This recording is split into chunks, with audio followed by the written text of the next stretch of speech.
Welcome to McDonald's! Sa gabi, present! Sa umaga. Good day everyone! Ito ay May 12 ata kung saan kami na-hire kasama ko ang aking mga friends. At na-hire pala kami noong kasagsagan ng BTS meal. Nandito kami sa BDO naman para kumuha ng card namin para sa sahod. At tumambay muna kami sa seaside, nag-picture at nag-tiktok. Tsaka pandemic naman to at kami lang yung mga tao. Best in labi agad ako at best performer agad-agad. So, start muna tayo sa A Day in My Life. Ito ang aming crew room na kung saan ay bagong renovate at lagi namin inuuwi yung mga uniforms kasi dito na kami nagpapalit. In fairness, aesthetic yung CR. Ang struggle lang dito ay yung hairnet na ang sikip, sakap at mainit.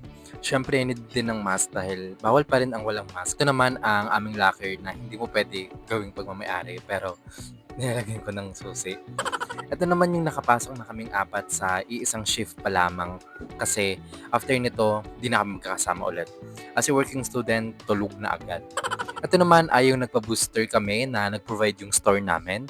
Ito nga pala ang aking mga batchmates sa 2021 na kung saan mga tumagal din naman. Ito yung time na naka-close ko sa Tipril, yung gel, which is nagtikto agad kami. Tapos nahuli agad kami, pinagalitan kami.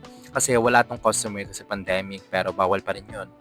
Before magsimula lahat ay ito ang nangyari sa sapatos namin. O diba, chismis agad ang inulam. Ito naman ang aking BFF na kasama ko at laging mga ka-vibes. Ayaw pa niya mamigayo, damot. Ito naman ang aming trip dahil nakakaumay kapag pure foods na from McDo lang but still thankful. Valentine's Day ata to tapos tagabigay ng mga foods na in-order sa first window ng drive-thru. Nako, bawal magkaroon ng missing, mahirap na. Sira lagi yung washing machine namin. Tapos lagi yung pinagkukusot. Baka maglabandero na lang kami, no? Si incident report, ay absent ang kasama, wala nakakalito sobra pag dalawa yung hawak. Ito yung exciting part, ang hanapin yung resibo na dapat kompleto ipasa. Well, as na, nakungulit lang. Ito naman yung nagpunta kami sa Festival Mall para manood ng sine. Ang cute-cute. Malapit na yung Pasko kaya kasama ko itong mga gel na nag-design ng Christmas tree. Naglinis kami dito sa crew room dahil nga kami last na uuwi sa night shift. O diba, TikTok din after. Saglit ang practice lang yan. Sabay, food trip na rin kami sa Dapog. Ang sarap kaya dito, the best food. Ito naman yung Pasko na ata, lahat kami ay uwi na ng maaga. Siyempre, need mo na maglinis ng buong McDo. Kuskus talaga malala. Nakakapagod pero masaya.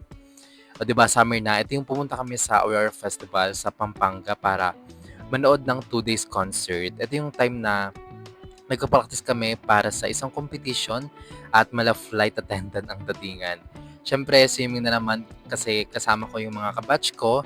Napaka-solid talaga nila. Grabe, nakakamiss kayo guys. May kasama na ako dito. Nangingi din kami ng milk tea sa chat time. Malapit sa store lang namin. Isang lakad lang.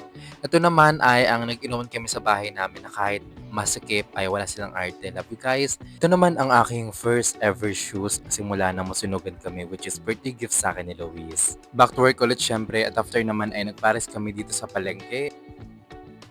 Ito yung mga graveyard shift na pag walang customer ay naglilinis na lamang. Ito naman ang aming ginagawa sa inuman. Parang Christmas party pa rin ata to. Hinihintay na ako matapos sa aking ginagawa. Yan, nagsusulat ako at nagbibideo okay sila. Ito rin pala yung performance namin sa Christmas party. Lobo na lobo ako dito, grabe. Hi, Miss Luis. Jared ulit kami tuwing pag-uwi at kasama ko pala si Daniela, ang aking friend na matakaw pero hindi halata, no? At another swimming ulit at ito naman ay yung nag-celebrate kami ng ang mga friends na nag-graduate na, nakaka-proud naman. At ito rin yung nag-condo kami dahil rest day tsaka para may iba naman. Dito kami sa Azure pala. Kain na naman kami nito at syempre inuman na rin dahil last na. I love you so much and I'm very happy.